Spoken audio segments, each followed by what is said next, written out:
Hey, welcome to the Elvis Workshop. Thank you for tuning in. This is going to be the 2024 year in review video. I just thought of this yesterday. I've got a friend that does the Elvis year in review books. Keys is his name, and he's working on the final touches of the book right now. It comes out once a year.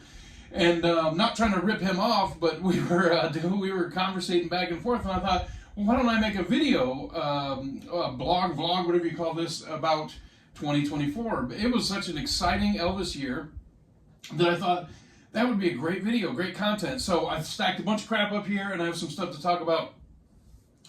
What a year 2024 was. Some ups and downs personally, mostly ups. But Elvis, it was a wild year for Elvis, and it was so fun. And lots of trips, lots of hanging out with friends, and just experiencing everything. My year started fantastically. I have been on the hunt for probably 20 years or so for Rocket 88, the Chess release, Rocket 88, which was the start of all of this madness. Recorded, of course, by Sam Phillips at the Memphis Recording Service in 1951 and released on the Chess label. And that's considered the first rock and roll song, at least by me. Most scholars do as well. But it's not That's All Right by Elvis. It's Rocket 88 because of the distortion of the guitar. It's the first recorded version of distortion of a guitar. And I went to a record store, and one that I go to all the time here in town, Moondog Records. In fact, I just remembered I just happen to have one of their stickers right here. Moondog Records, I went there and I was waiting for them to open. I got there about 10 minutes before they opened. I looked in the window and I saw it on the wall, and I thought, you know, you don't see Chess labels that often. And that's a 78. I bet you that's it. And sure enough, it was it. So that was how my 2024 started. And man, it has been all uphill since then. So I wanted to go over a couple of releases and talk about some of the stuff that happened this year, and kind of show some of the product here. It's been a really, really fun year. So a fan of the channel, not me, but a fan of the channel reached out to me that lives in the Denver area and said, man, you know what? I bought these back in the day when Elvis was touring, and I've got a green one and a red one. And he said, you know what? I just want to send you one. I talked about this earlier in a video this year, and most of the stuff is going to be stuff that I've covered this year. But anyway, just out of the kindness of his heart, he sent this to me. So how awesome is that? That's the second thing that happened to me that was awesome this year was a fan of this channel just sent me this just because he enjoys the content. So it was kind of a thank you back to me. So thank you very much for that. That's a cool piece, and it is hanging out here in what I'd like to call the workshop lounge, where we have, when I have more guests than can fit in this room here, we do a round table kind of setup out there, and we'll kind of go over that later too. But I got that, and it's prominently displayed out there, and how cool is that? It's just from a viewer from the channel, so I appreciate that very much. The next thing is I took a trip to LA, and I went into Moody Blue Records, and I found quite a few things, but I found this Aloha book. It's from a few years ago, but it's the boxcar release, and I picked that up, and I got the Japanese Aloha book this year too. I did a video on it, but I was really sick at the time. I know that sounds weird. I did not feel good. I made a short 7-minute video, and to me it was awful. It was a 7 minutes of your wasted time. So I actually deleted the video, and I meant to make another one, and I just never got around to it. So I picked up this Aloha book from the boxcar release, and this thing is that thick, and it's beautiful. And then the Japanese book came out, and it's a nice companion to it, so I got that as well. So that was early in the year, so the year just started going and getting better from there. Then I went down to Arizona, and I hit a lot of Elvis spots this year, so that's kind of one of the themes I wanted to talk about, is just hitting all these different Elvis spots. So I went down to Arizona, we went to Sedona, and we ended up going past a little church that was in the movie Charo, and you can see it here. If you ever get down in that area, you should go check it out. It is beautiful, and the little ghost town that's near there is worth a stop. I bought a really nice hat that I've used on the channel a few times since then.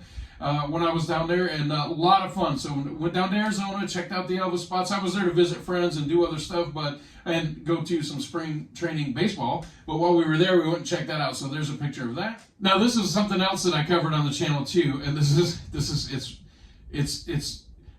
it really irritated me, and then it turned very sad. So let me get to this.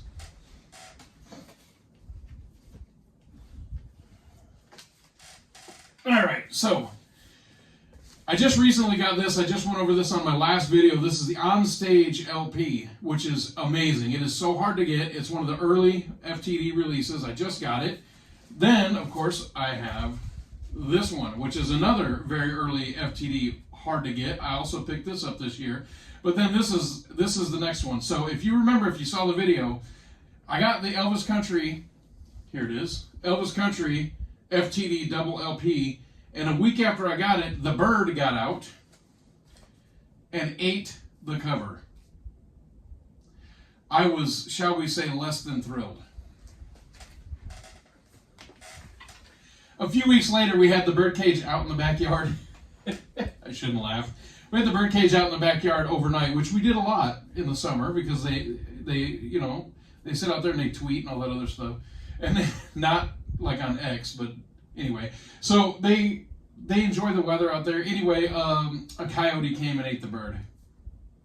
I know, it sounds ridiculous. The cage was destroyed.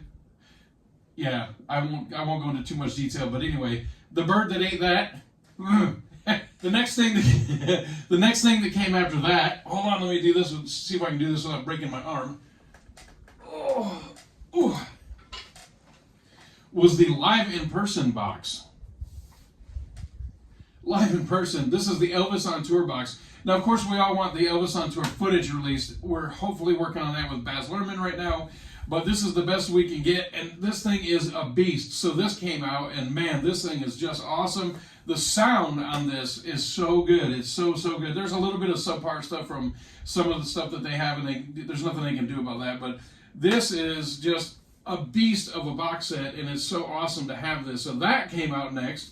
Again, another monumental part of 2024. We waited 50 years for this, and there wasn't a ton new on here, but it was nice to have it all in one beautiful package. There was another box set that came out just before this. I didn't get it, but I did pick this one up, and what a box set. So hopefully in the next year or two, we can get the proper Elvis On Tour video release, not CD. We have all the music. We have all the music on CD. We don't need that again, repackaged again. Oh, by the way, 2024, there was no Aloha release this year, so that was nice. So something that didn't come out that was nice, another Aloha package. But we got this now, but we need some video, right? Come on, let's have some video. Let's get the video out. Oh, I'm gonna pull a hamstring. Then I kind of took a hiatus, and it wasn't on purpose. Here's the picture right here. The Elvis Workshop. What had happened was I had so much stuff in here. This room is only so big. It's, I think, 10 by 12, maybe, if that. I think, yeah, 10 by 12-ish. And so there's not a ton of room in here, and I just basically ran out of room, and it kind of got overwhelming.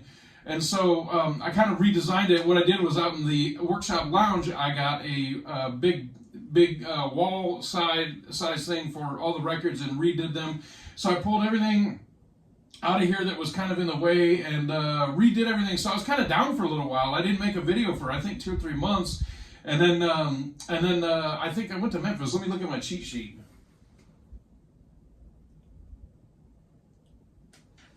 Okay, before I went to Memphis, Elvis Presley Enterprises purchased the fake acetate. Let's not forget that. That was one of the videos I did during the year. They paid a ridiculous amount of money and bought a fake acetate. So go back and watch that video. I have the biggest release Elvis ever did, and I show it in the video. So if you're curious, what is he talking about? I have the biggest release ever. I personally own the biggest release Elvis ever made. So go back and look at the fake acetate video and go check it out, and you'll see I own the biggest release Elvis ever had. And then, so they bought the fake acetate. That was part of 2024. We cannot forget that. They have that on display at Graceland. And then my friend Ian came to visit. Ian is a world-renowned Elvis collector. And he came to visit. And we did one of our favorite videos, which is he brings about 30 to 35 items, and we kind of race through them in like 35 to 40 minutes and show a bunch of stuff. And so Ian came out to visit. After that, it was Elvis Week. Now, I wasn't going to go to Elvis Week. I had zero plans. At the beginning of 2024, I had no plans whatsoever to go to Elvis Week, none.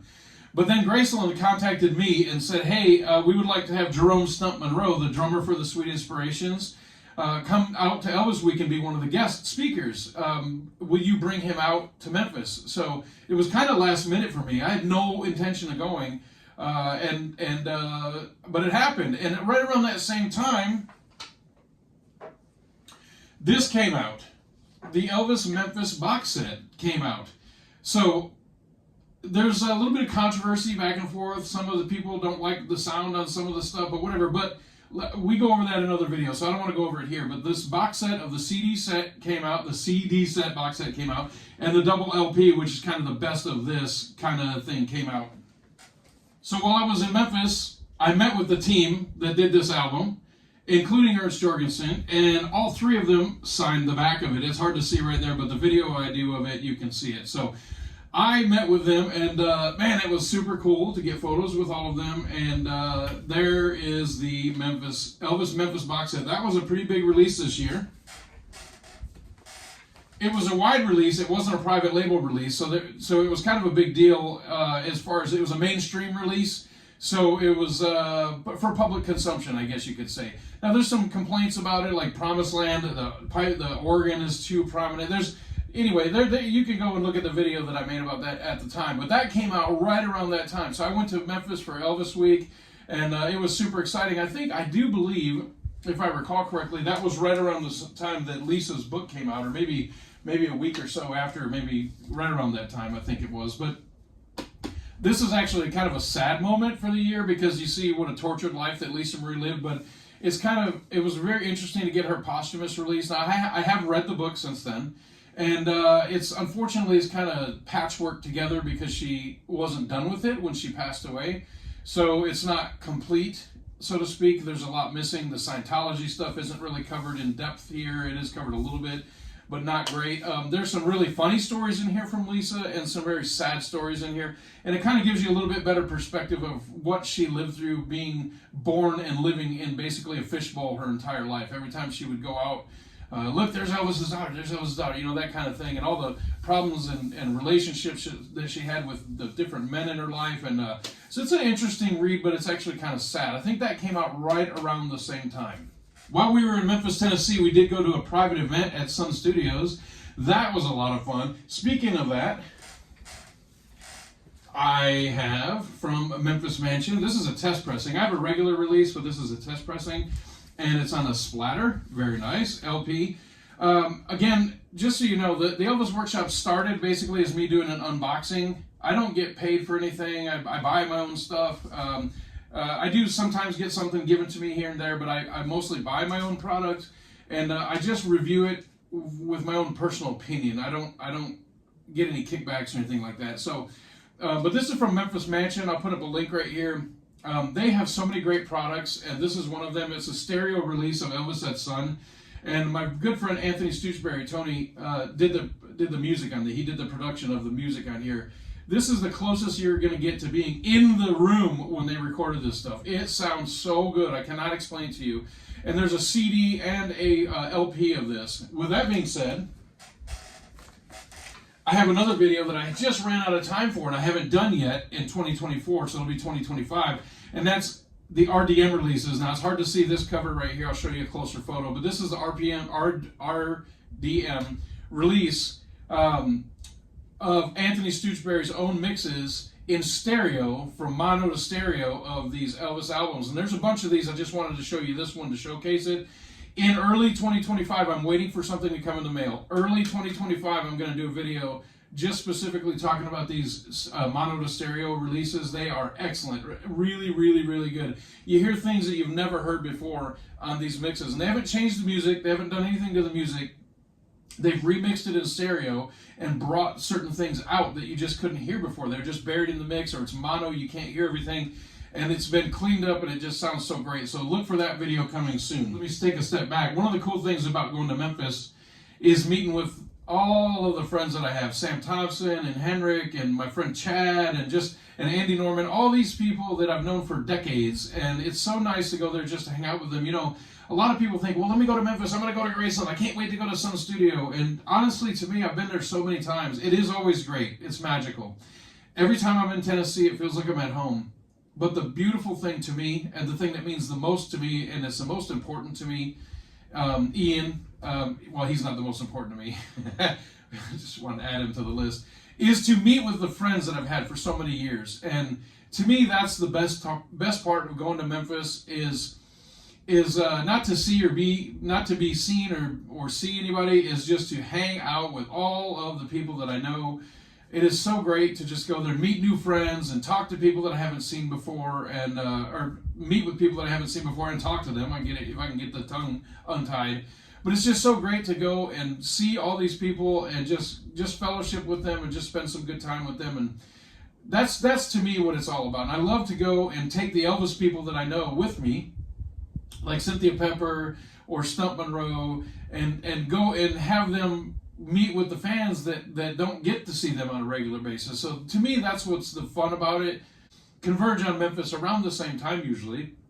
It's always so great to be able to stand in the lobby in the hotel or meet at the bar or go to an event and just spend some quality time with friends. So yeah, it's great to go see the Elvis sites, but those are always there. And it's great to go see friends and then spend some quality time together. So that was one of the highlights of me of going to Memphis on that trip in August, was just to hang out with a bunch of friends. It was so much fun. I had so much fun. Just hanging out in the lobby at the guest house was a blast. It was so much fun. I met some people, Wes. I met all kinds of people there that were fans of the channel or people that I bumped into in the past. And so to me, that's the best part of going to Memphis, is just meeting with friends. Speaking of friends and some not friends, as soon as I came back from Memphis, like a week later, or 2 weeks later, I had five Aussies in here in this house. And we did a roundtable video, and it was shot out there in the Workshop Lounge. And it was a reaction video to the Elvis in Memphis, the Memphis box set. And we also covered the Camden releases. We talked about this one specifically. This is the Singer Presents Elvis singing Flaming Star and Others. This is the original release before the wide release of Flaming Star. So this is the one that came out that was available at the Singer stores. So we talked about the Memphis box set, and then we talked about the Camden releases, specifically this one here. And I'll tell you, that was a lot of fun to have all of them here. I had Warren here, I had Adam here, I had Marty here. We just had a blast. Shane came over. He's from New Zealand, so he doesn't count. And it was so much fun. We just always have a blast when we're together, and I'm looking forward to that again. And then everybody left except Adam, and I made a video just with me and Adam, and we did basically a Las Vegas then and now. We went all around the city and we took videos and pictures of different Elvis locations and spots, and then he spliced them all together, and we made us a pretty cool video of just me talking with Adam about his experiences and him going to the Valley of Fire State Park, where one of the race scenes from Viva Las Vegas was filmed, really made his whole vacation. So that was great. We had so much fun with that. It was great to spend some one-on-one time with Adam, just hanging out. And we beat up on him and we have a lot of fun with him, but he's also a great Elvis fan and he's a great friend. So we had so much fun with that. Then a couple weeks later, no, this was in October. So it wasn't August, September. So yeah, 6 weeks or so later, I took Stump Monroe, the drummer for the Sweet Inspirations, and Cynthia Pepper, and we went over to Randers, Denmark. And we spent some time at the Memphis Mansion. I got to tell you, I really do. I don't make anything. Nobody pays me to do anything. I just tell you if I like something or I don't. The Memphis Mansion is one of the best places you can go on the planet if you're an Elvis fan. And Elvis had no connection to Denmark at all. I think he met their queen once. There's photos of her. But other than that, no connection to Denmark. But it is one of the best places that fans can go together and meet and fellowship, and the gift shop is second to none. But it's just one of the best places that you can go. And we went there for 4 or 5 days, something like that. And man, we just had a blast. We hung out with Glenn D. Harden the entire time. Spent some time with him at the hotel bar. That was great. Stump got to see Glenn D. They hadn't seen each other in so long. And then Cynthia sat up there on the dais and told her stories and had a great time. And it was just so great to see the look on everybody's faces when meeting with these people and telling all these stories, and me and Henrik sitting up at the table talking about our own experiences as Elvis fans. It was just so great. I cannot explain to you enough how great and how important Memphis Mansion is. If you ever get a chance to go to Randers, Denmark, or any kind of, even close to that area of Northern Europe, I would highly recommend that you go and check it out. And Henrik always has guests over there like Martin Jensen and Colin Paul.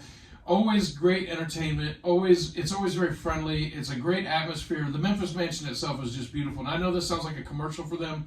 Henrik's a great friend of mine, but I've been there 3 times now, and it is just the best. It is the best. It is outside of Memphis itself, where Graceland, the real Graceland is. You're not going to get anything better than Memphis Mansion, I promise you. So go, if you get a chance, go and check it out. Then, when I came back from Memphis Mansion, my good friend from Australia, Rick Bain, showed up. He missed all the other Aussies by just a couple of weeks, and he showed up, and we did a video about Elvis movie posters. I know that sounds like a weird topic, but that's what we did.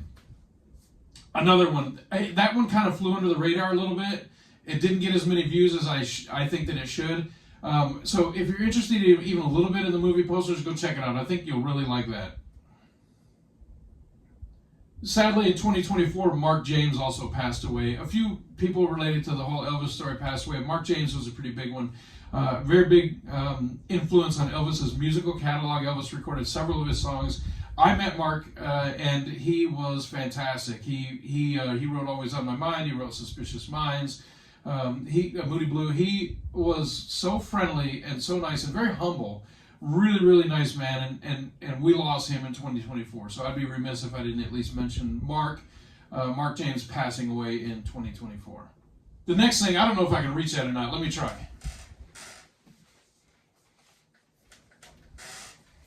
My friend Stephen Schutz put out this book, Yours, Elvis Presley. It's about Elvis's autographs. I cannot explain to you how important this book is. There are so many forgeries out there, and there's just so many issues out there in the Elvis autograph world, and this sets the record straight. It's a fantastic book. It's a coffee table size. Look how big that thing is. Coffee table size book. I don't want to go into this too much because I've got so much up here, but I will just tell you, if you're into books and you like the Elvis autograph thing, this is the only book on the planet that matters. It's Yours, Elvis Presley. And I would highly recommend you go check out the video that I made a couple videos ago where I talk about this. And if you're interested, reach out to Stephen through Rockology, and you can find him on Facebook. This book is an essential release for autographs. And again, that came out in 2024. Then Ian McQuillan comes back. We do a second video. So Ian comes from Orange County, California to visit about 2 or 3 times a year, and he came back again, so it's his second visit for the year, and we did another video. This one was even better than the first one we did this year, and he brought again about 25 to 30 items or so, and we went over that, and it was another great video. And we always have so much fun when he comes out. We go out and do all kinds of things. We go to NASCAR, and we go out and eat dinner at nice restaurants and all that stuff. But another fun 2024 moment is Ian coming out and doing this video. So check that one out. If you missed any of Ian's videos, just go to my wall, to my videos, and look where it says Ian. You will find those to be extremely interesting as far as collecting Elvis memorabilia goes. So Thanksgiving came, and I have a family that lives in Jackson, Tennessee, the home of Carl Perkins. And so I just said, you know what, we're going to come visit for a couple days during Thanksgiving. I've got a few days off from work, so let's fly into Tennessee and go visit the family. Well, the closest major airport is, of course, Memphis. So I took the opportunity to fly into Memphis, drive up to see the family, and we stopped in hit a couple spots in Memphis when we first got there. We went up to Jackson. We went and visited Carl Perkins, paid our respects at his resting place. Went and visited the family for a few days, and then on the way back, we stopped again in Memphis for a couple of hours, and then we flew out. That was so much fun. I just love my uncle's cabin. He lives in a log cabin in Jackson, Tennessee, in the middle of absolutely nowhere, and it is so much fun. It's just a nice escape, and just to get away from everything for a while. And but it's also close proximity. It's in close proximity to Memphis, so we took the opportunity to stop and just run all over the city and just check some stuff out, and so much fun. We just had a blast. I've got a couple more releases up here that I got this year. I don't want to reach over there and sprain my ankle trying to grab everything, but I was able to pick up the Collector's Gold LP set all the way on the end. That was from 2024. Now, the box set, I think, is from 1993 or something like that. It's old. I didn't even know they released it on vinyl.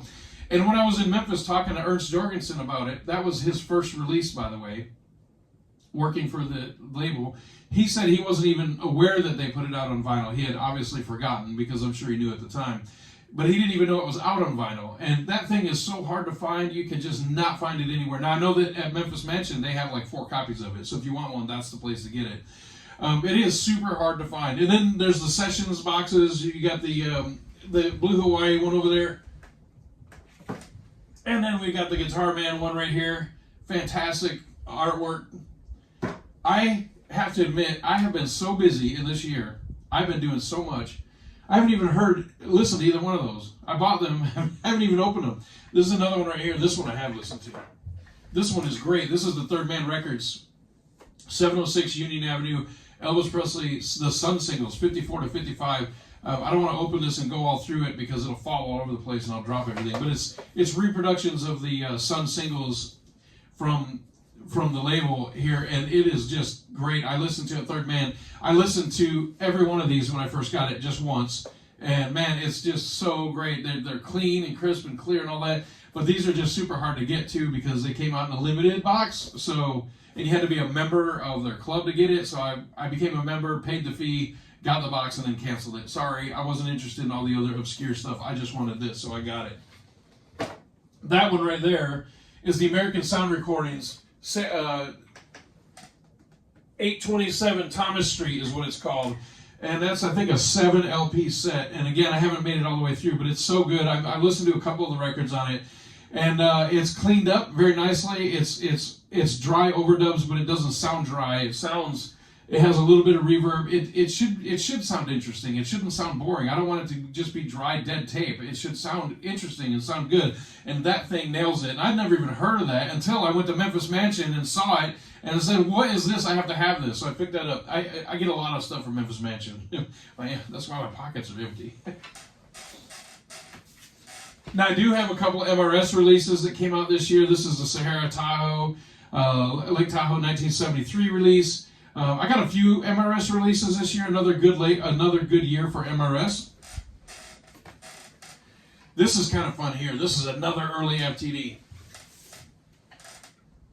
So this is the Moody Blue FTD that, again, I bought it.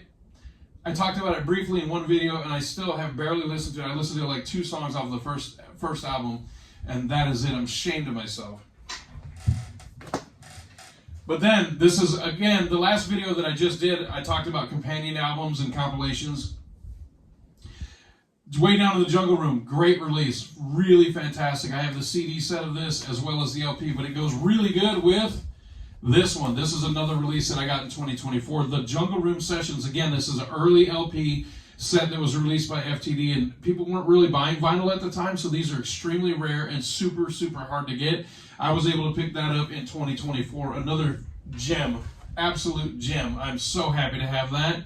Great, great LP. And the last thing we're going to close out with this year, and then we'll start on the RDM next year, as in next week, is New Script, Same Stage. This is from the Mill Branch label, and I just did a video on this 2 days ago. I don't want to put too many videos too close together, but I wanted to get this in at the end of the year.